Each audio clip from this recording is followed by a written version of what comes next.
Bonjour à tous et à tous. Nous nous retrouvons entre trois amis, les vieux. On les appelle les vieux, enfin surtout moi, parce que moi je parle pas de l'âge des autres, c'est moi qui me trouve vieux, vous voyez, j'ai tout plein de rides.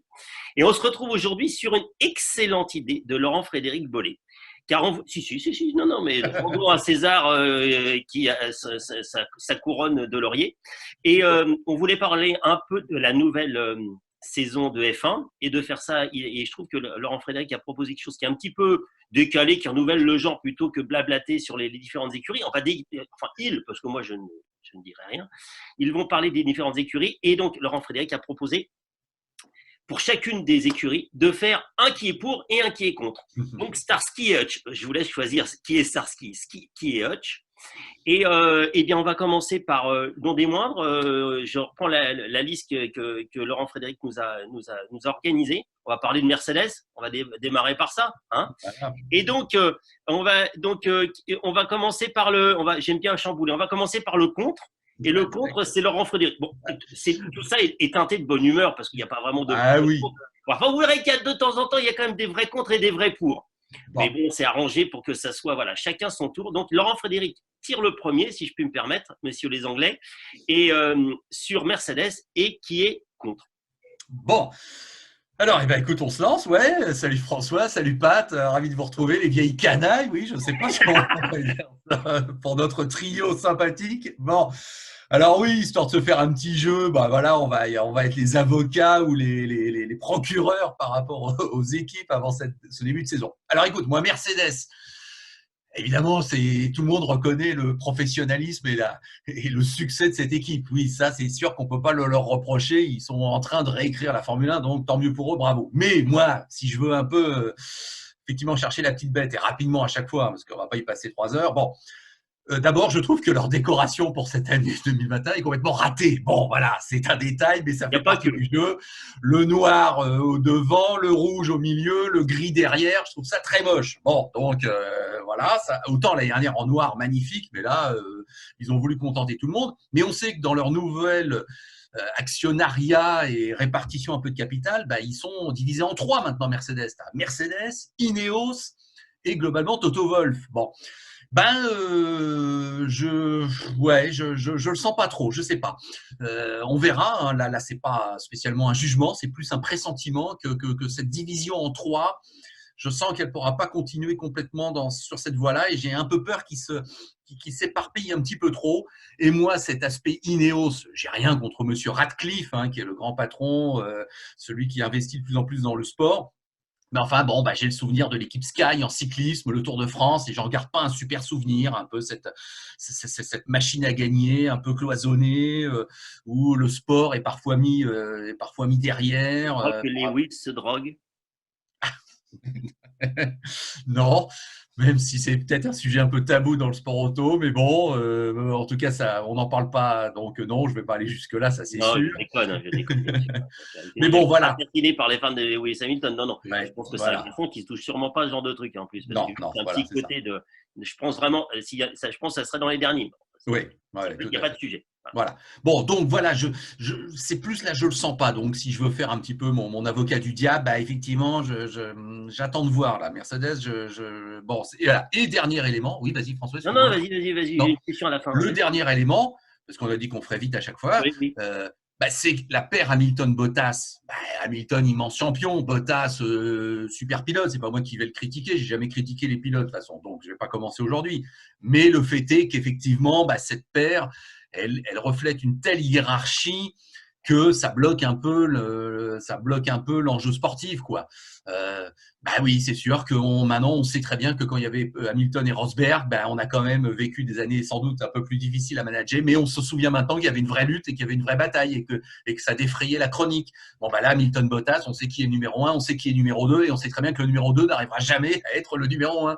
Donc bon, ça ne fait encore qu'entériner une situation qui est un peu lassante, parce que quelque part la domination de Mercedes est un peu lassante, on est bien obligé, hélas, de le reconnaître. Voilà ce que j'avais à dire. Mr. BR, what are you thinking of this fucking company Mercedes? Moi, je veux dire, pour Mercedes, je suis pour. Pourquoi? Parce que il faut reconnaître qu'ils ont eu des difficultés. J'ai regardé tous les essais hein, sur les 3 jours. Je les ai regardés. Et c'est vrai qu'ils ont eu des difficultés d'adaptation au nouvel règlement aérodynamique. Mais, je vais mettre un gros bémol là-dessus, compte tenu du pouvoir de réaction de technique de chez Mercedes, même si c'est compliqué, l'aéro, c'est toujours très, très compliqué à régler, et très difficile à cerner. Mais, à mon avis, ils vont rebondir. En plus que, même si Lewis, il est plus vers la fin de sa carrière, il a quand même été un peu chamboulé par l'histoire pour re-signer son contrat. Ça ne s'est pas passé exactement comme il voulait. Donc ça, ce serait plutôt dans le côté de Laurent Frédéric, que ce serait en négatif. Mais en positif, c'est quand même le pouvoir de réaction technique de chez Mercedes, l'envie de montrer. Toto Wolff, il a dit après les essais, pendant les essais, qu'ils feront tout, ils feront tout et super tout pour que ça marche. Et ils le feront. Ils le feront, mais si on veut être optimiste d'un point de vue sportif, ce qu'a montré Red Bull et même AlphaTauri, c'est en général le moteur Honda, on peut espérer que cette année, on aura une Là, commence pas à déflorer les énigmes. Bon. Excuse-moi.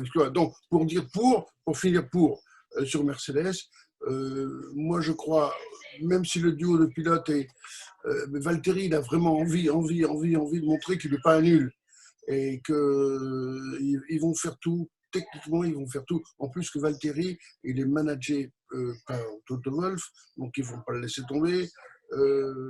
Hamilton, il est dans ses dernières années, on ne sait pas trop, mais il aura lui aussi envie. C'est pas tant le record des 8 championnats du monde, même si ça, c'est quelque part un petit peu dans sa tête. Ce qu'il veut montrer, c'est qu'il veut montrer que c'est lui le patron, c'est lui le champion. Voilà. Bon, on passe à mon écurie favorite. Parce que moi j'aime bien, parce qu'avant il y avait Kimi Raikkonen, moi je suis resté en 1912. Donc on va parler de Ferrari, je vais rester avec notre ami Papat, parce que c'est pas de qui est contre. Alors, je ne pas trop méchant avec mes amis italiens, parce que de toute façon, c'est des Italiens, donc ils ne sont pas là pour gagner, ils sont là pour participer. Je suis contre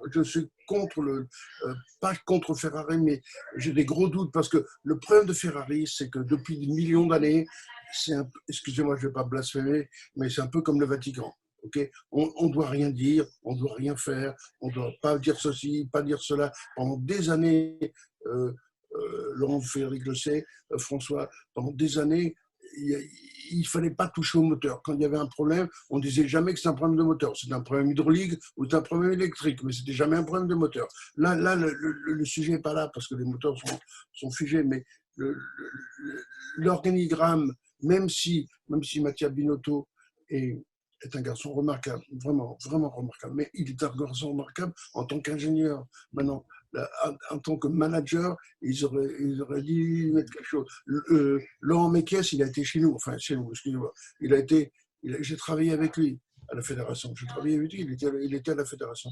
Et c'est un garçon très fort aussi. Seulement, le problème de chez Ferrari, comme toujours, c'est la presse, c'est les médias italiens qui, dès qu'il y a un pet de travers, ils tirent à boulet rouge, c'est fini, il faut virer machin, voilà. Bon, donc c'est pour ça, c'est ce sujet-là qui est plus l'entente Leclerc-Sainz. C'est pas trop. C'est peut-être l'entente Leclerc avec qui que ce soit, mais c'est pas négatif, c'est que c'est quand même un gros et ça va toujours être compliqué d'être avec tonton Leclerc. Bon, tonton LFB Ferrari. Écoute, moi, je ne peux que défendre Ferrari et Dieu sait que dans l'histoire, j'ai pas toujours été pour eux et pas toujours pour les pilotes Ferrari. Mais là, justement parce qu'ils sont tellement descendus au fond du trou, Pat et François, là, ces 2 dernières années, et notamment l'an dernier surtout, parce que après tout, en 2019, il y a quand même eu l'émergence de Leclerc. Mais l'an dernier, ça a été une telle crise, si j'ose dire, que j'ai envie qu'ils rebondissent. Oui, j'ai envie que ça remonte parce que là, je suis obligé d'être un petit peu légaliste et je le suis, oui. Et je suis un peu à l'ancienne. Oui, Ferrari, c'est tellement essentiel à la F1, je crois. Ça fait tellement partie de la panoplie globale de ce championnat du monde de Formule 1 que si Ferrari est au fond du trou, moi, je le ressens comme quelque chose qui va pas. Donc, même si Binotto n'est pas mon manager préféré, même si Carlos Sainz n'est pas mon jeune pilote préféré, même si Charles Leclerc n'est peut-être pas aussi mon idole déjà, il symbolise quand même, Charles Leclerc, là j'enchaîne, par un renouveau total de la F1. Vous vous souvenez, les amis, quand il a éclaté en 2019 avec ses victoires à Spa et à Monza, on s'est rendu compte qu'il y avait une adhésion mondiale sur Charles Leclerc qui soudain représentait tout ce que le public attendait. Un jeune gars, beau mec, super pilote, courant d'une Ferrari et qui gagne et qui va battre les Mercedes. Et qui est vraiment, vraiment vite. Enfin, moi, j'ai le souvenir du POP, enfin, du truc de kart, là, où il y a très, très longtemps, où c'était un bébé, où moi, il m'avait pété aux yeux tellement il était exceptionnel. Voilà. Moi, je pense qu'il est vraiment exceptionnel comme garçon. Après, vite et être champion du monde, c'est autre chose. Mais en tout cas, c'est un vrai vite. Hein. Il n'est pas arrivé là par hasard. Voilà. Et moi, honnêtement, en tant que commentateur, observateur… Honnêtement, tu es en train de mentir. En PNL, quand tu dis honnêtement, c'est que tu es en train de mentir. Fais gaffe. Hein. Non, mais j'avais été surpris par l'adhésion mondiale qu'avait eu Charles Leclerc. Que ce soit Denis Brognard, avec qui j'avais pu m'entretenir amicalement, ou avec ma belle-mère, tout le monde me parlait de Charles Leclerc. Je veux dire, il arrivait à rassembler le monde entier. Ce jeune gars, ce jeune pilote, symbolisait le futur de la F1. Eh bien, écoute, moi, je veux qu'effectivement Charles Leclerc continue l'histoire qui a commencé et qu'il symbolise effectivement le renouveau après Lewis Hamilton, après Sébastien Vettel. Charles Leclerc est peut-être le futur de la F1. Donc, pour ça, il faut que Ferrari marche. Donc, j'ai envie de dire, allez, moi, je suis pour Ferrari parce qu'il faut que Ferrari soit bien, quoi. Voilà, sinon la F1, c'est pas pareil. On parlait de Vettel, on va basculer sur Red Bull. Red Bull. Aston Martin, tu veux dire? Ah oui, voilà, exactement. Alors, je précise, hein, parce que moi, je suis excellent, je ne fais jamais d'erreur. Je suis comme Nicolas à la perruque. Et en fait, c'est LFB, il a mis sur le papier, parce que j'ai des notes pour le guider un peu, parce qu'il a un petit peu de mal. Et en fait, il a mis Red Bull. Il se fout de ma gueule, mais en fait, c'est lui qui n'a pas mis Aston Martin. D'accord? Donc, Arthur Martin, maintenant. Et donc, Arthur Martin, toi, évidemment, si je ne dis pas de bêtises, t'es pour. Oui, voilà. Donc, LFB, Arthur Martin. Pourquoi Arthur Martin, t'es pour? Non. Aston Martin, pardon. Aston Martin. Coucou à Aston Martin. Aston Martin, d'après ma petite liste, je suis contre. Ah oui, et non, c'est que moi, j'étais bien sur Red Bull. C'est toi qui me perturbe. Bon, alors, tu veux qu'on enchaîne par quoi? Alors, Red Bull Red Bull, c'est ta liste. Bon, alors, Red Bull. Bon. Alors, Red Bull. Red Bull. Je vais défendre Red Bull. Même si je me réserve une pique, mais que je mettrai dans la partie AlphaTauri. Comme ça, c'est voilà, comme c'est un peu la même ensemble, vous avez compris. Bon, alors Red Bull, je suis pour. Pourquoi? Parce que là, manifestement, ce côté, comment dirais-je, machine de guerre que parfois Red Bull a comme image, sans état d'âme, hein, ça on le sait.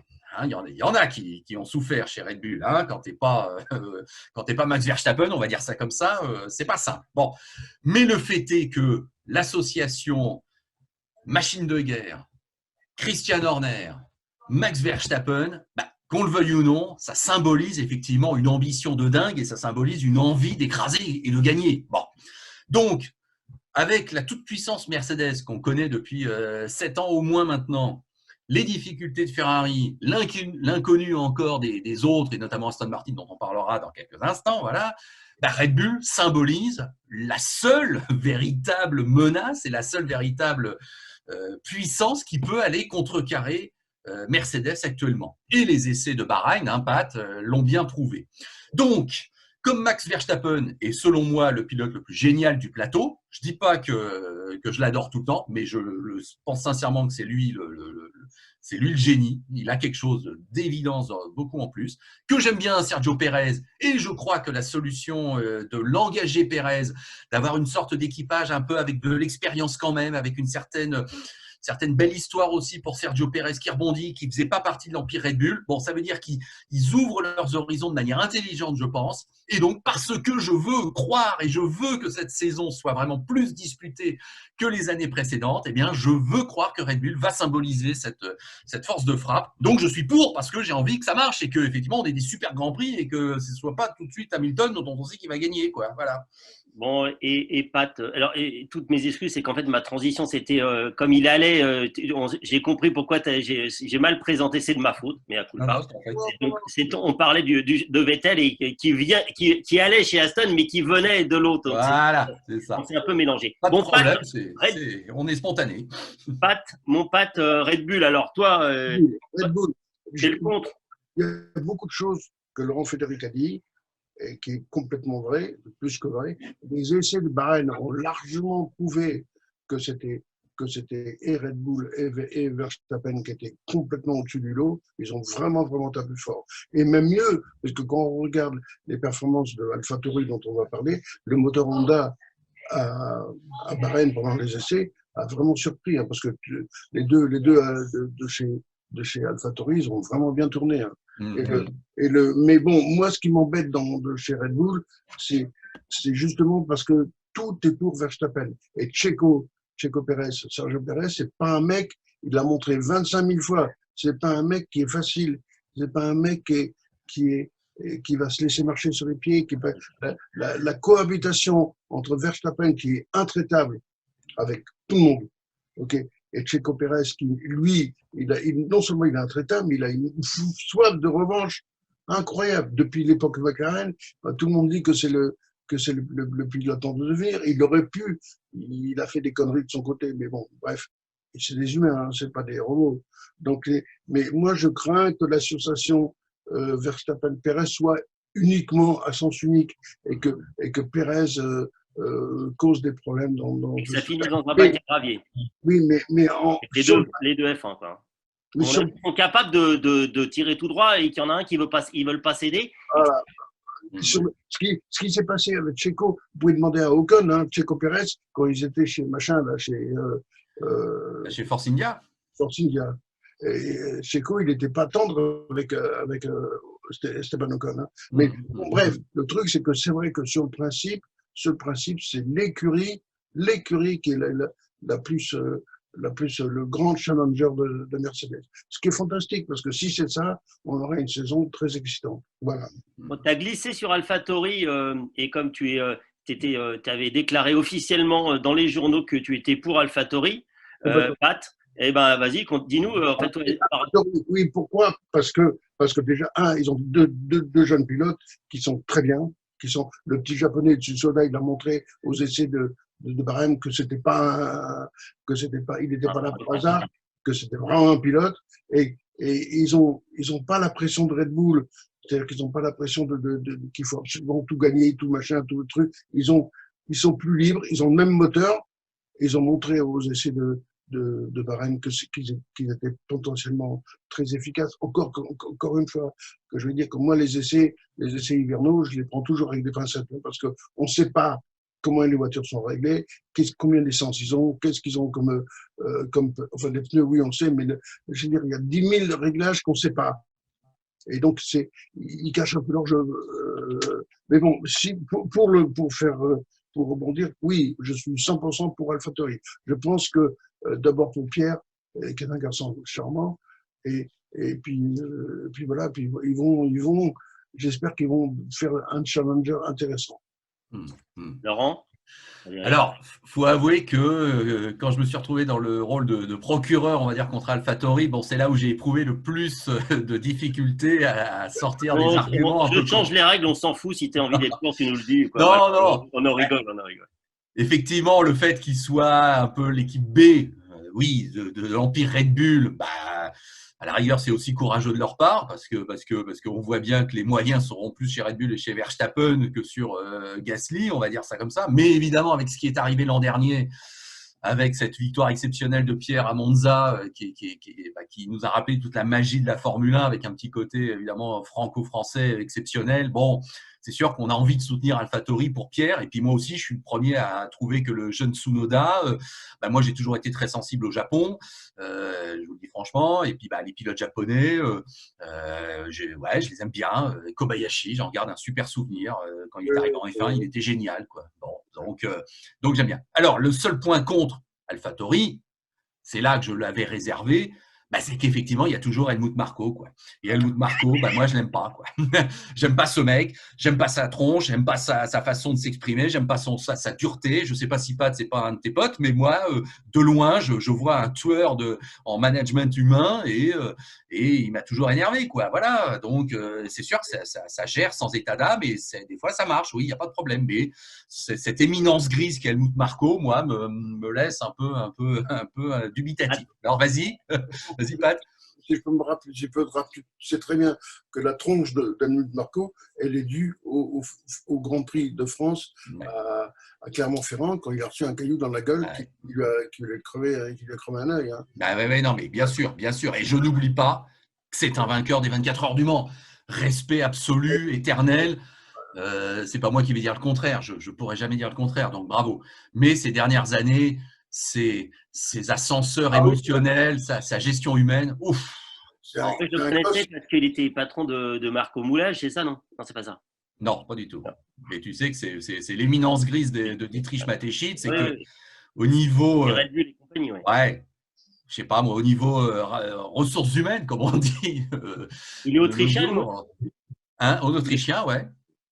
Je sais pas toi peut-être quand tu le côtoyais en mode un peu plus, comment dirais-je, de tous les jours, quotidien, il est peut-être un peu plus sympa qu'il a l'air, non? Si tu veux, Laurent Frédéric, c'est vrai pour tout le monde dans le paddock. Tous les pilotes dans le paddock, tous les managers dans le paddock, tout le monde, même un gars qui était hyper coincé comme Ron Dennis, quand tu les prends hors contexte, qui savent qu'il n'y a pas de caméra, qu'il n'y a pas de journaliste, qu'il n'y a pas de machin, que moi j'étais en uniforme de la Fédé, il n'y avait pas de truc, si tu veux. Et ils sont beaucoup plus ouverts. Et Marco, c'est un cost killer. Hein. Quand tu dis bien ou pas bien, c'est vrai qu'ils ont fait. Mais regarde, si tu reprends la hiérarchie de Red Bull, la façon dont Red Bull a managé ses pilotes depuis une quinzaine d'années, ça a un peu demande à Bourdet ce qu'il en pense un peu. Ah oui, tu penses? Oui. Bonne remarque, j'avais oublié, oui. Donc AlphaTauri, écoute, oui, la petite équipe quand même valeureuse avec beaucoup d'arguments qu'on veut tous défendre et qu'on veut bien voir venir troubler le jeu. Mais bon, c'est vrai que des fois, ce management un petit peu yo-yo entre les deux niveaux me laisse un peu dubitatif. Voilà. Ils vont jouer les troubles faits dans le milieu du peloton entre McLaren, Alpine et eux. C'est dans ces trois trucs-là que ça. Et peut-être Aston Martin, on n'en sait rien, mais c'est dans ce milieu-là que ça va se battre. Bon, bref. On parle poussette. On va parler de McLaren, c'est pas McLaren, la même orthographe. Je sais que ça n'est pas la même orthographe, que je ne reçois pas des SMS instantanément en disant que je suis un illettré. Donc on va parler McLaren. Qui c'est qui commence? Laurent Frédéric, il est contre. Alors Laurent Frédéric, il est contre Laurent Frédéric. Bon. Alors, pourquoi je suis contre? Parce que là aussi, on se met dans un petit jeu et on s'amuse à faire le débat, quoi. Bon. Alors, McLaren, évidemment, grande équipe, historique, qu'on a tous en mémoire pour une certaine époque, ça, on est bien d'accord. Bon, ok. Mais le fait est que depuis quand même quelques années, ça marche pas terrible et ça semble là être prometteur. Je suis le premier à le dire. Ouais, je crois que la paire Ricciardo-Norris est excellente parce que j'adore Ricciardo qui apporte un vent de fraîcheur sur la F1 fabuleux. Bon, on sait aussi que je suis un peu picousé Australie, donc ça tombe bien, mais le fait est que voilà, et je crois qu'il est sincèrement super doué. Donc voilà, donc j'adore.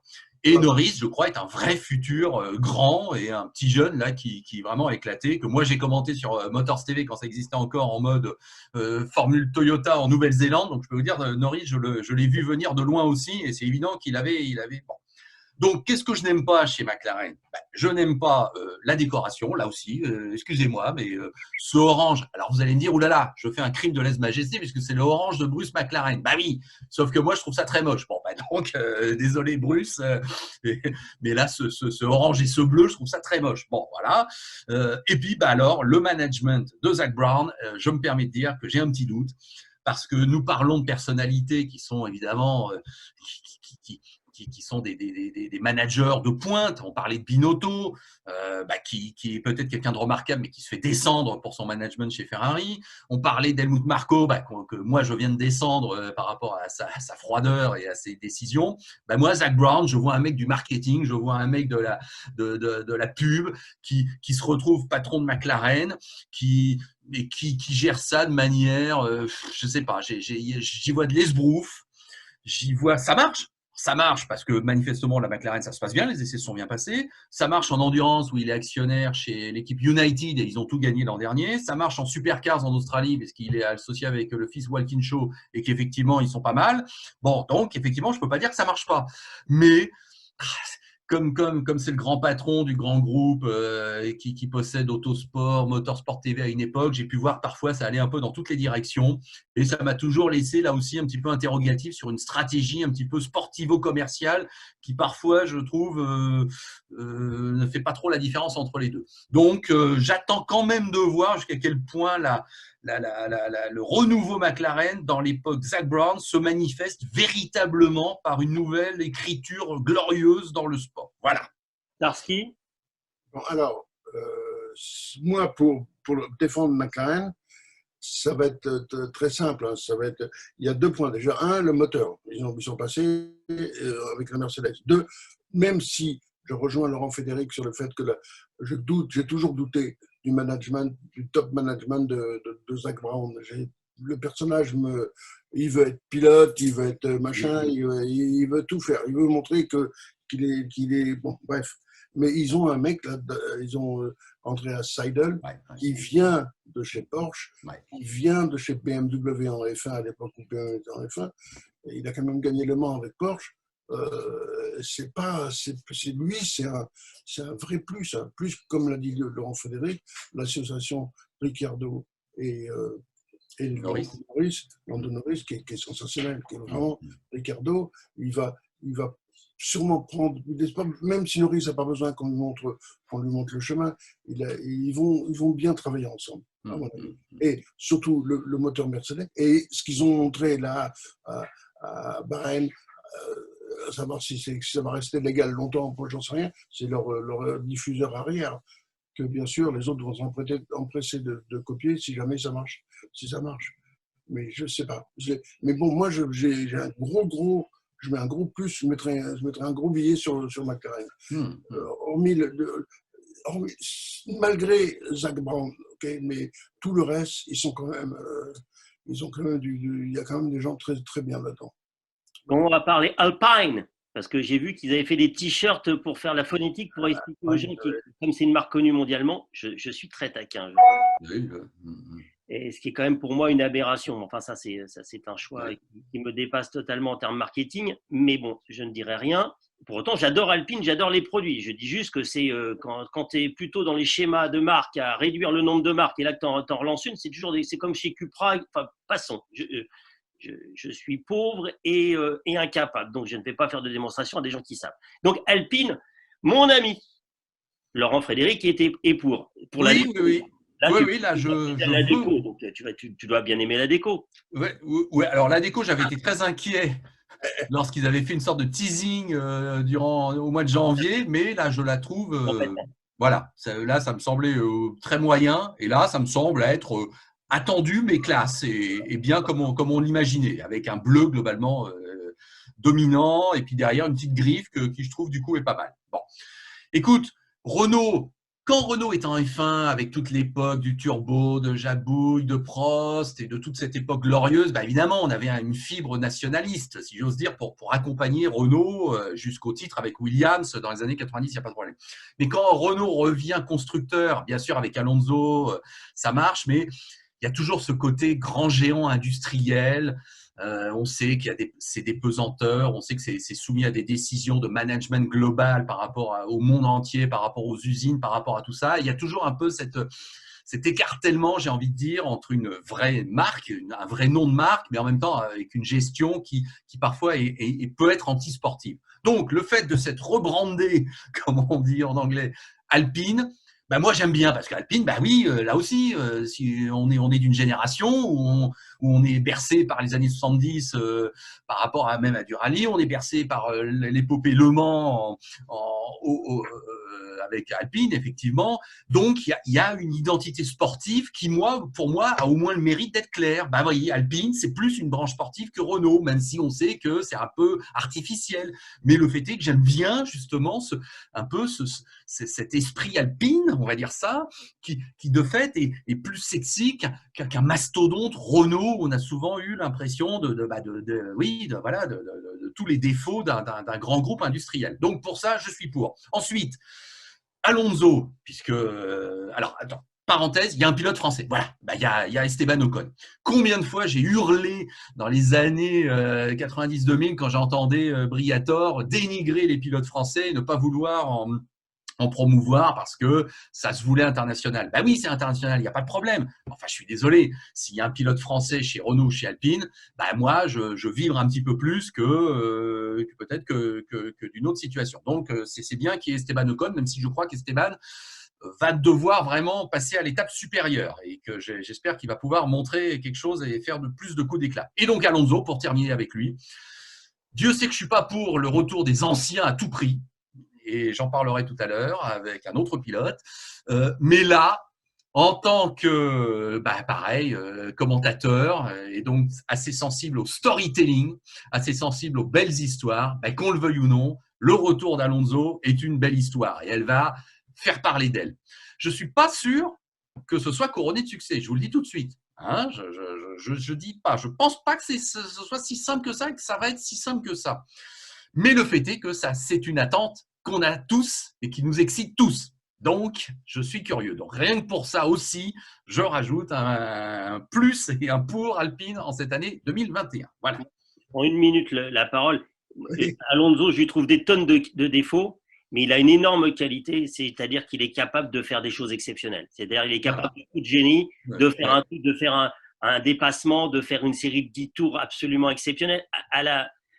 Comme mon ami, j'ai retrouvé pas son nom, pas Hakkinen. Raikkonen. Raikkonen, merci, excuse-moi. C'est des gens qui ont une touche de génie, qui sont capables de faire des choses à la Mansell. Enfin, il peut y avoir. Personnellement, il est quand même compliqué comme garçon, mais par contre, il est capable de faire des choses où ça te fait briller les yeux, quoi. Voilà. Donc, Pat, on t'a fait la version positive et toi un peu plus négative. Je n'ai pas beaucoup de choses à dire parce que Laurent a beaucoup brodé. Il a fait le pour et le contre, en fait. Mais, désolé. Non, mais si tu veux, c'est vrai qu'il y a beaucoup de plus pour Alpine. Et bon, il fallait bien choisir quelqu'un pour et quelqu'un contre. Donc, mais il y a deux choses que j'aime bien chez Alpine, en passant la décoration qui est très belle. Il y a donc Alonso et un garçon qui s'appelle Marcin Budowski, qui était aussi chez nous avec Laurent Mekies. Il a été chez nous et lui, c'est aussi un garçon remarquable. Il est passé chez Ferrari, il est passé chez McLaren et c'est un garçon, maintenant il est au management d'Alpine et quand il nous a quittés pour aller justement chez Renault, moi je lui avais demandé, j'ai dit attends Marcin, il était au bureau avec moi, hein, c'était un collègue du bureau. Bref, lui, il est bien. Maintenant, c'est vrai que ils ont beaucoup approuvé Alpine. Ils ont beaucoup approuvé parce que justement, il y a le retour d'Alonso, Esteban Ocon qui va vouloir, comme tous les jeunes pilotes, comme Gasly, comme Norris, ils vont tous vouloir taper les vieux. Alonso, c'est un tueur, hein. C'est vraiment un pilote. Il peut, comme l'a dit François, il veut vraiment faire la différence. Et ça, c'est franchement un plus pour Alpine. Bon, comme on a liquidé Alpine et on était tous en gros d'accord en disant qu'ils sont beaux, ils sont intelligents, ils sont français, non, je déconne. Donc on va basculer sur des petits nouveaux, enfin ce qui sont des faux petits nouveaux, c'est Aston Martin. Et puis, comme il faut être positif, le pour, c'est Pat sur Aston Martin. Qu'est-ce que tu en penses de cette fausse nouvelle écurie avec un nouveau champion du monde dans une nouvelle fausse écurie? Voilà. Alors, la raison principale pour laquelle je crois en Aston Martin, à tort ou à raison, c'est parce que j'ai toujours cru en Seb Vettel. Voilà. Bon, maintenant, je sais que le passé récent chez Ferrari me prouve le contraire et prouve à tout le monde le contraire, mais j'ai toujours eu un énorme coup de cœur pour Seb Vettel. Je l'ai connu au tout début, même avant. Mais bref, c'est un garçon très attachant. Hein, et c'est aussi, il a quand même 4 fois champion du monde, même si les circonstances de ces championnats. Mais bon, c'est comme. Le hasard tombe toujours, pas toujours dans la même course. Attends, François, c'est toujours la même chose. Ceux qui gagnent des courses, ils te disent oui, mais il y a machin, il y a machin. Non, quand tu gagnes une course, tu gagnes une course. Quand tu es champion du monde, tu es champion du monde. Bon, bref, l'organisation d'Aston Martin, beaucoup vont dire oui, le management de Lance Stroll, ça pose des questions. Est-ce qu'ils ont assez de finances et tout? Tout ça là-dessus, je crois que oui. Ils ont tout de bon, ils ont le moteur Mercedes, même si aux essais de Bahreïn, ils ont montré d'énormes problèmes de boîte de vitesse. Alors, est-ce que c'est symptomatique de la saison à venir?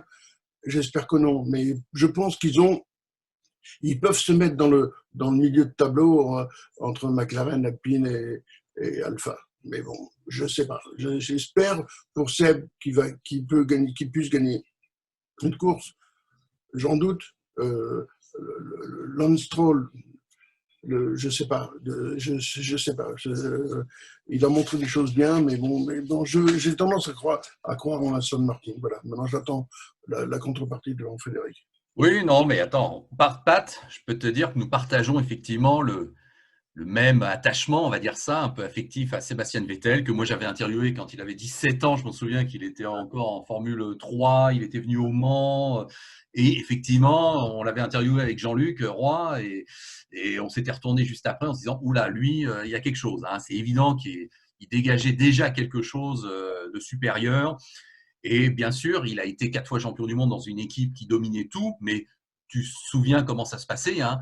Il prenait le meilleur en vol, il mettait 3 secondes à tout le monde en un tour, et même Hamilton, il ne met pas forcément toujours 3 secondes à tout le monde, et ensuite on savait que c'était plié, que le petit gars il allait gagner, et c'est pas Mark Webber qui gagnait les Grands Prix, bah oui, c'était lui quand même. Bon, alors je te dis pas que ça a toujours été un ange non plus, il y a eu des petites explications inter-équipes, mais quel seigneur, j'ai envie de dire, de la course, et on est tous un peu peinés de voir que ça rame depuis au moins 2 ans, on va dire ça, chez Ferrari. Donc là, il a le moyen de rebondir. Bon, moi, si je dois effectivement avancer un seul argument, bah, c'est un peu comme tout à l'heure pour McLaren, ce sont des doutes quant au management de la famille Stroll et de Lawrence en particulier, le père de Lance. Lance, j'ai rien contre lui, il a gravi tous les échelons. On sait qu'évidemment, le financement a fait beaucoup. Donc, je crois qu'il a sa place en F1. Maintenant, j'attends effectivement aussi de sa part un peu plus de coups d'éclat de la part là, je parle bien de Lance Stroll en tant que pilote. J'aimerais qu'il passe une étape supérieure. Mais enfin, admettons que, OK, c'est normal qu'il soit là, il n'y a pas de problème. Après, bah, vous avez vu cet hiver, cette équipe a collectionné les annonces de sponsoring, de deals commerciaux.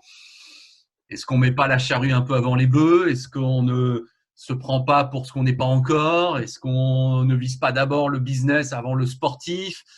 Bon, voilà, j'attends de voir comment la mayonnaise va prendre. Je ne les vois pas gagner tout instantanément. Je vois pas pourquoi ce serait bien qu'ils soient au fond du trou aussi. Donc, où va se trouver le juste milieu? Est-ce que ça va plus ramer comme les essais semblent l'indiquer qu'on l'attendait? Est-ce qu'au contraire, ça va vite remonter la pente et que ça va être bien? Auquel cas, ça peut insuffler un souffle nouveau dans la F1.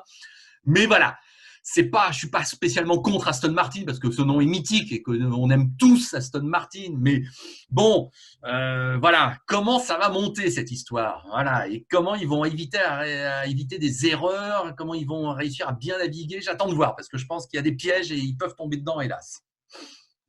Tu veux en dire quelque chose, Pat? Non? Non? On passe. Non. On passe Alfa Romeo. Et puis je vais laisser Laurent Frédéric qui va leur faire une coiffure. Bon, alors là, vous allez pas être content parce que je suis le premier à dire Alfa Romeo, là aussi, grand nom, qui soit en F1, c'est super. Et puis, bah, c'est une équipe qui n'est pas basée en Angleterre, ça change un peu, là aussi, parce que des fois, ce côté anglais qui a la main mise sur la F1 avec un peu de condescendance. Parce que Bon, c'est quoi? C'est encore Suisse Sauber, enfin, ouais, c'est ça, ouais, origine. ouais, Enfin, ouais, c'est ça. Hein. donc voilà, ça change. C'est bien aussi que ce soit des fois qu'il y ait des appartenances nationales ou de localisation qui ne soient pas toujours en Angleterre à côté de Silverstone. Bon, voilà. Et puis Frédéric Vasseur, bah voilà, on le connaît tous aussi. Je me revois le côtoyer quand il était en F3 avec Signature à l'époque, il y a plus de 20 ans. Bon, ok.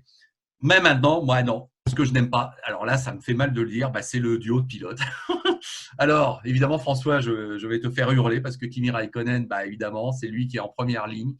Alors, autant j'ai défendu tout à l'heure Fernando Alonso, autant je suis le premier à croire que les comebacks des pilotes qui ont 40 ans et qui vont mettre tout le monde d'accord, c'est pas possible, ça n'existe pas. Non, tu ne peux pas lutter contre des mecs qui sont en pleine bourre, qui sont jeunes, qui ont 26, 27, 28 ans, et qui ont là déjà suffisamment de maturité, d'expérience, et qui sont au sommet de leur forme physique. Si des Michael Schumacher à 40 ans revenaient pour écraser tout le monde, ça se saurait. Même Schumacher, ça n'a pas marché. Donc Kimi Raikkonen, je suis désolé, il a fait son temps.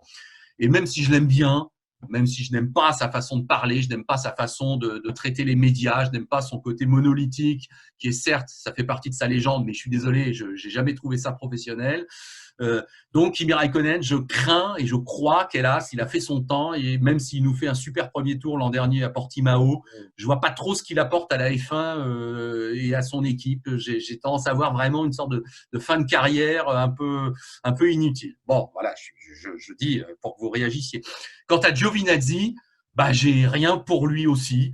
Je dis pas que c'est un pilote qui est nul et qui n'a pas sa place en F1, mais j'attends toujours d'être happé par Giovinazzi et son talent. Ça fait 3 ans, j'attends toujours ce moment, je l'ai toujours Ce que pas. tu préfères chez Giovinazzi, c'est quand il fait des pattes, quoi. C'est ça que tu veux dire.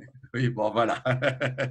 Donc, ça pourrait être, ça aurait pu être tellement mieux s'il y avait un autre line-up là que voilà. Je suis désolé de taper sur mes amis les pilotes parce que c'est pas mon style, mais là, ça me semble être l'équation faible globale, de la globalité. Voilà. Monsieur Béard, Alors, je n'ai pas besoin d'intervenir parce que vu ce que je viens d'entendre. Non, je déconne, je reste assez d'accord avec ce que dit avec Laurent Frédéric, même si j'aime bien le côté fantasque de Raikkonen. Voilà. Ce que je vais dire sur Alfa Romeo, c'est un peu comme Ferrari, même si j'ai voté contre. C'est l'histoire extraordinaire d'Alfa Romeo en Formule 1. Mais bon, bref. Mais moi, je crois aussi, et je suis désolé parce que j'ai beaucoup d'attachement pour les personnes, mais j'ai beaucoup d'attachement aussi pour Fred Vasseur. Et je crois beaucoup en Fred Vasseur. Il n'a même pas besoin qu'on le défende. Son palmarès, disons, son parcours le prouve largement. Donc, c'est même pas ça. Mais si tu veux, Laurent Frédéric, c'est que le problème d'Alfa Romeo, c'est pas les pilotes. Il faut qu'ils remettent tout bout à bout et qu'ils remettent tout bien en place et Raikkonen, il a l'énorme avantage pour Alfa Romeo d'être suivi par des millions de personnes. Même si sa façon de travailler, sa façon de faire ne plaît pas aux médias du paddock, je suis d'accord avec toi. Je l'ai eu des milliers de fois, des dizaines de fois en conférence de presse. C'est vrai que c'est pas un gars facile à manager. Mais si tu veux son côté comme ça naturel, brut, yes, no, yes, no, yes, no, ça plaît. Les jeunes l'adorent.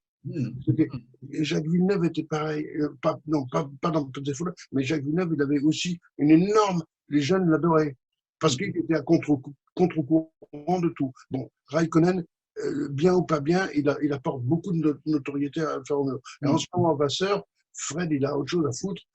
Il veut s'occuper, il veut me remettre l'écurie en route, et il a l'équation Ferrari à digérer, ce qui n'est pas simple. Et donc, il a Giovinazzi, visiblement, on l'a imposé, mais il s'en fout. C'est un pilote, il est content, il est machin, bon, bref. Voilà, ils sont en attente. Voilà. Mais je voterai quand même pour eux, même si je ne sais pas trop ce qu'ils vont faire. Bon, on va parler oui, parce que moi j'aime bien les Clio Williams.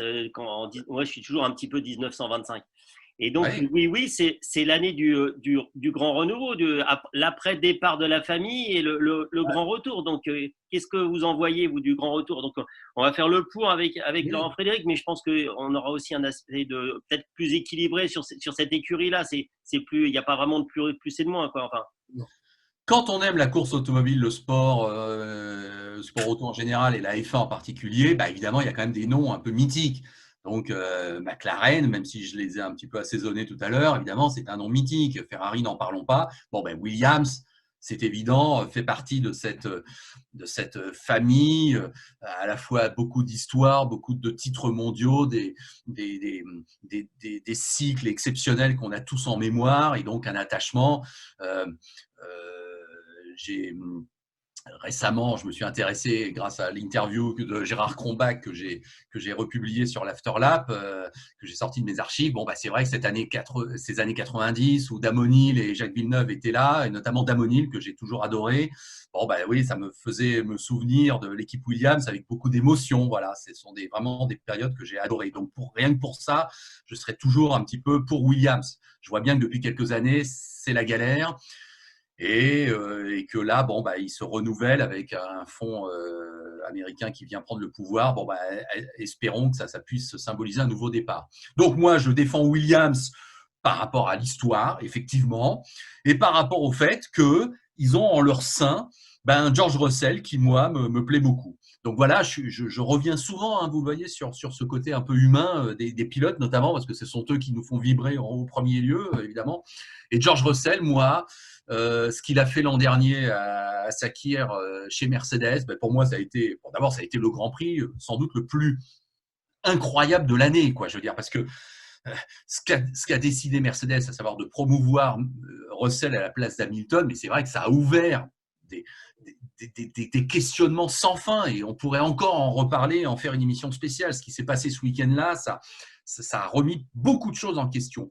Et ben, que George Russell soit venu remplacer Hamilton, je peux vous dire, avec la pression qu'il y avait dans l'équipe top de la Formule 1, ce qui nous a montré ce qui lui est arrivé, bon, ben moi, ça m'a plu. Je dis pas que c'est mon pilote préféré, mais je dis que là, oui, on a eu d'évidence un jeune gars qui a crevé l'écran et qui mérite d'être suivi maintenant, c'est évident. Donc voilà, moi, je veux continuer de suivre George Russell en espérant que cette année, il puisse un petit peu se remontrer dans cette équipe Williams qui, j'espère, va renaître un petit peu de ses cendres. Je l'espère, oui, voilà, de manière amicale.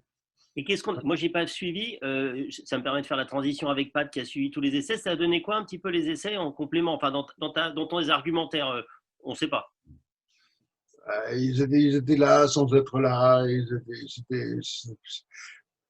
C'était pas top chez Williams. Mais bon, si tu veux, encore une fois, je vais pas me répéter, les essais hivernaux, il y a à boire et à manger. Il faut faire très attention.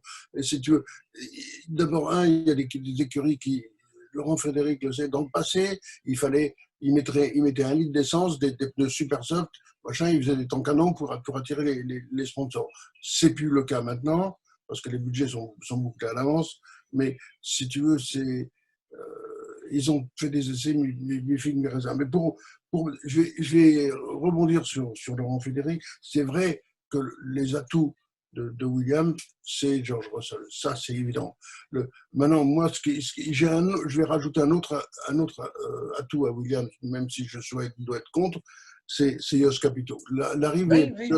L'arrivée de Jost Capito qui vient, il a été 4 fois champion du monde de rallye avec Volkswagen. Hein. C'était pas, si tu veux, c'était Volkswagen en rallye à l'époque, il n'y a qu'à demander à Ogier. Hein. C'était comme Mercedes en F1 ces dernières années. Ils assommaient tout. Et si tu veux, le truc, c'est que Jost Capito, ils l'ont retiré, il était à la retraite. Il a dit, bon, il avait fini son temps chez Volkswagen, il était parti à la retraite, et il a dû avoir un chercheur de tête qu'il a repris et qu'il a mis au management de chez Williams. Ça, c'est un point positif. Le point négatif de chez Williams, c'est comme pour les autres écuries, c'est financé par des ozos dont on ne sait ni le début, ni la fin, des machins, des trucs, des fonds de pension ou des capitaux. On ne sait pas qui c'est chez là. Mais est-ce ils le font pour un intérêt financier? C'est évident. Est-ce qu'une fois qu'ils auront qu'ils ont récupéré leurs billes et machin, je sais rien. Ce qui serait dommage parce que c'est pas un honneur à Franck et à son écurie, à tout ce qu'il a apporté. Et même pour nous Français, hein, parce qu'il ne faut pas oublier l'association Williams avec Renault, c'était quand même quelque chose. Hein. Ah oui. Et si tu veux le truc, mais contre Williams, il y a beaucoup de plus de contre que de pour, même si George Russell, à un point donné, va faire des étincelles. Ça, c'est vrai. Malheureusement, il est tombé entre deux contrats, des machins, des trucs. On a eu des exemples comme ça, Laurent Frédéric le sait, il y a eu des tas de pilotes comme ça qui sont tombés ils auraient pu être là, ils n'étaient pas là. Moi, je pense toujours à Seb Bourdet, parce que Bourdet, il aurait dû et pu faire une carrière fantastique en F1. Il s'est fâché avec notre ami, machin, comment il s'appelle celui-là Marco, justement. Non, oui, l'autre, l'italien. Pardon? L'italien, celui qui était chez Benetton. Ah, Briatore, bah oui, bien sûr. Flavio Briatore, voilà, excuse-moi, c'est l'âge. Hein, non, je t'en prie. C'est l'âge. Il s'est fâché avec Briatore. Bon, bref, il faudrait lui demander à Bourdet. Hein, mais je ne pense pas qu'il regrette quoi que ce soit parce qu'il a fait une carrière extraordinaire aux États-Unis. Mais bon, si tu veux, on a eu des pilotes comme ça. Je crains pour Russell, il a le cul entre deux chaises. Ouais, c'est vrai. Et que si jamais ils doivent attendre 22 ou 23 pour avoir une place chez Mercedes, j'en sais rien. Je suppose que Valtteri Bottas soit sensationnel cette année. Mercedes, il faut dire pourquoi changer. Non, tu vois. Ouais, c'est sûr. Et moi, je vous pose une question de néophyte. Et en cours d'année, il n'y a aucune possibilité que le Valtteri saute à la corde. En F1, il n'y a jamais tout est possible. Oui, mais bon, François, il est sous contrat avec Toto Wolff. Toto Wolff, c'est le patron chez Mercedes. Il faudrait vraiment qu'il se fâche, hein, qu'il tape dans la caisse ou pire, pourquoi il serait viré. Si ses résultats sont catastrophiques, Wolff va tenir un certain temps, Toto va tenir un certain temps jusqu'au moment où il peut dire bon, il ne pourra plus. Et alors, ils vont être qui? Ils vont prendre Russell. Oui, bon, j'en sais rien. Ça, c'est vraiment des pans sur la comète. Hein. Et moi, j'avais une autre question. Encore une fois de néophyte. Toto, maintenant, il a un tir il est sous, il les a sortis d'où? Comment ça se fait? D'où ça sort en fait qu'il a un tiers? On lui a fait cadeau? C'est pour Noël? C'est la musette? C'est quoi? C'est virtuel? C'est quoi? Je n'ai pas compris, excuse-moi François. Aujourd'hui, Laurent Frédéric a fait la présentation qu'aujourd'hui, Mercedes, c'est un tiers. Ah oui, pardon, excuse-moi. Oui. Le fond, enfin. C'est un tiers Mercedes, un tiers Ineos et un tiers Toto. Oui. Et Toto, il sort d'où les pépettes? Comment il a récupéré 30%? Parce que c'est pas un truc à 12 € quand même, Mercedes F1. Au début, parce qu'il a vendu ses parts de chez Williams, il a vendu les parts de Williams, il a investi chez Mercedes. Et puis bon, voilà, si tu veux, François, ces gars-là, ils sont pas comme toi et moi quand ils investissent. Moi, je vais te dire un truc, je vais te faire un parallèle. Complètement con, il y a des années, on pouvait acheter des parts de Williams.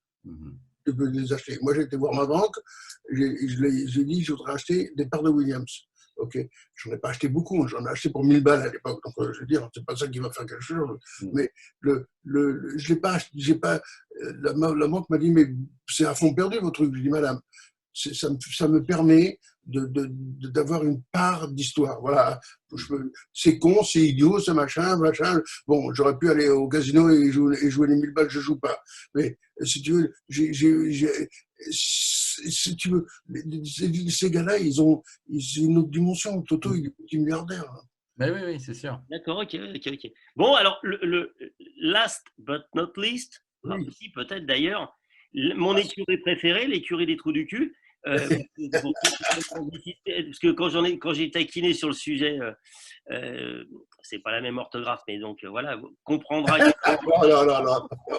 Donc la dernière, c'est l'écurie As, qui a fait le grand nettoyage du côté des pilotes. C'était moi ce qui m'est quand même un peu resté de l'année dernière. Et qu'est-ce que ça a donné un peu sur les essais? Qu'est-ce que vous en pensez de la bête? Pas trop mal. Les essais, pas trop mal. Schumacher a été un peu plus brillant que, comment il s'appelle Mazepin. Voilà. Mais si tu veux, oui, oui, oui, oui. Mais moi ce qui m'embête avec As, et j'ai un peu sauté mon tour. Mais Non, mais vas-y, parce que toi, tu seras le procureur. ce que je ne me plais pas avec As, c'est que, un, ils ont déjà dit depuis le début qu'il n'y aurait zéro financement pour développer la bagnole. Donc, ils sont là. Avant même le premier Grand Prix, ils disent, on s'en fout, la bagnole, elle est comme ça, les pilotes, ils se démerderont avec, nous, on n'investit pas un balle dans la caisse. Bon, c'est un peu embêtant. Ils s'en servent, que Gene Haas s'en serve comme outil de marketing. Attends, Gene Haas, il est super, super, super. Il a une réussite sensationnelle en NASCAR. Faut quand même pas exagérer quand même. C'est pas un bonhomme qui fait de la course pour s'amuser. En NASCAR, il fait pas de la figuration, loin de là. Donc, si tu veux, il est au niveau des Hendrix et si tu veux, c'est pas une écurie mais en F1, il a eu le tort ou la raison quand il est arrivé de se lier point et main avec Ferrari. Et il a dit, moi je veux le moteur, la boîte et machin, tout ça de Ferrari. Donc il était lié, point et main lié avec Ferrari. Mais bon, qu'est-ce qu'il aurait pu mettre comme moteur? On ne sait pas. Je ne sais pas. Moi, si tu veux, j'ai des très bons amis chez As. Des très, très, très bons amis. Le chef mécanicien que je connais, enfin bref, j'ai des amis personnels que je connaissais. Mais si tu veux, je ne les vois pas autrement, sauf qu'ils ont l'élément Mick Schumacher. Ça, c'est un élément sensationnel parce que déjà en Allemagne, tout regardez les gazettes allemandes, les Bild et les compagnies, ils disent tous le Mick va faire la succession de Michael, etc., etc. Ils en sont tous là. Et en plus, que même quand tu regardes les tableaux d'affichage des temps, la femme, ils sont empressés de mettre MSH, comme il a dit Michael Schumacher. MSC. Si tu veux, c'est un avantage. Le garçon même s'il n'est pas excessivement doué, il est doué, mais il sera doué de toute façon parce qu'il aura tous les éléments pour être doué. Voilà. Et donc maintenant, il va servir de Haas comme escalator pour monter plus haut. Voilà. Laurent Frédéric, pour conclure. Pour conclure, parce que je vais devoir en plus vous abandonner, m'en voulez pas, mais bon, pour conclure, on parlait, là, Pat l'avait dit juste avant, de personnes qui sont pas comme nous et qui sont d'une essence, on va dire, un peu supérieure au niveau business, Toto Wolff, Zach Brown quand même, Lawrence Stroll. Gene Haas, oui, il fait partie aussi de cette race d'entrepreneurs qui sont en F1, on connaît pas tout, on sait peut-être pas tous les montages financiers, mais bon, c'est des gars… Oui, on leur refera pas. Hein. Ils maîtrisent tout, donc ok, c'est des personnages. Bon, ils font partie de la F1, ça me semble pas complètement illogique. Non, moi je vois 3 arguments pour Haas. C'est une présence américaine quand même. Je développais tout à l'heure l'idée que des fois c'est un peu trop anglais la F1. Bon, qui est une sorte d'équipe américaine identifiée telle, qui vient de l'autre côté de l'Atlantique. Bon, c'est pas mal, ça change un peu et bon, ça me semble devoir faire partie du tableau en tout cas, ça c'est sûr. Bon. Mick Schumacher, c'est évident. Voilà, je le disais aussi, on aime les storytelling, on aime les histoires qui nous font un peu vibrer avec de l'affection, de l'affectif. Bon, le retour d'Alonso en est un. L'arrivée de Mick Schumacher, oui, c'est sûr. Quand on s'appelle Schumacher et quand on connaît tout ce qui s'est passé, c'est sûr que là, ça va être un plus. Et évidemment, on va tous porter notre attention sur Mick Schumacher plus que sur Nikita Mazepin, qui lui, par contre, va arriver avec un peu la réputation du vilain petit canard à qui on va rien passer, entre le côté papa finance tout, le côté russe avec des dérives qui ont eu lieu. Tout le monde connaît l'histoire durant l'automne-hiver là sur les réseaux sociaux. Bon, le petit Mazepin, il a l'air, il va falloir qu'il cravache un peu pour se faire apprécier. Et puis troisième argument. Cette équipe, qu'on le veuille ou non, est promise à la dernière place. On ne voit pas comment il pourrait en être autrement. Ils n'ont pas développé, ils ne vont rien développer, ils ont viré leurs 2 pilotes, ils en mettent 2 nouveaux, 2 rookies. Donc, ça va être une année où ils sont promis à la dernière place. Ça ne peut être a priori que ça. Bon, écoute, j'ai envie à la rigueur là de dire bon courage les amis, mais bravo aussi peut-être d'accepter déjà ce rôle et de savoir que vous allez être les derniers de la classe. Là, pour le coup, j'ai un petit coup du cœur parce que ça doit quand même pas être si facile que ça à vivre, mais c'est le lot qui les attend. Donc, allez, tiens, je vais être sympa là. J'ai envie de dire, allez, bah tiens, moi je vais vous suivre avec une certaine bienveillance quand même. Voilà. La seule possibilité, c'est le coup d'éclat sous la pluie sur un circuit tortueux et avec un coup de génie d'un des pilotes. Et donc, Voilà, on va c'est ça. conclure en une seconde. Je vais vous demander en 2 mots. Si vous pensez qu'il y a une écurie avec un pilote, vous me donnez un duo pour vous qui va éclore, qui va faire un coup d'éclat. Si vous disiez, je mets 10 euros sur un mec qui va faire un coup cette année, donc écurie et un pilote. Alors moi, ça vous laisse le temps de réfléchir parce que c'est pas préparé. C'est vraiment la conclusion. Euh, Moi, je ne sais pas, de toute façon. Je vais mettre Raikkonen. Non, mais c'est juste Oui. qu'il est Laurent Frédéric Bollet. Non, moi, je vais dire Alonso. Mhm. Pour moi, sur un circuit européen qui revient peut-être où tout le monde ne connaît pas, où il peut avoir avec un coup de pluie par-dessus. Je ne sais pas, on va avoir Imola ou pas? Oui, oui, normalement. Voilà, Normalement. moi, je mets Alonso à Imola sous la pluie. Il fait un coup. Voilà. Donc, Laurent Bon, Frédéric. moi, je vois bien McLaren. Je vois bien, même si je les ai un peu enfoncés aussi, mais je vois bien Ricciardo et Norris pour moi. Là, ça va être ces coups d'éclat possibles. Ouais, ouais. Mhm. Et vous m'avez pris les deux options les plus évidentes. Oui, mais c'est vrai que c'est vrai. Oui, oui. Sauf que il faudrait peut-être aussi penser à. Moi, Vettel. je verrais bien AlphaTauri faire Mhm. quelque chose. Le duo Gasly-Tsunoda a l'air de très très bien fonctionner. En plus, le moteur marche très bien. Enfin, ce qu'on a vu à Bahreïn. Donc, un petit coup d'AlphaTauri. Un petit coup d'AlphaTauri. Soit Pierre, soit Tsunoda. Mhm.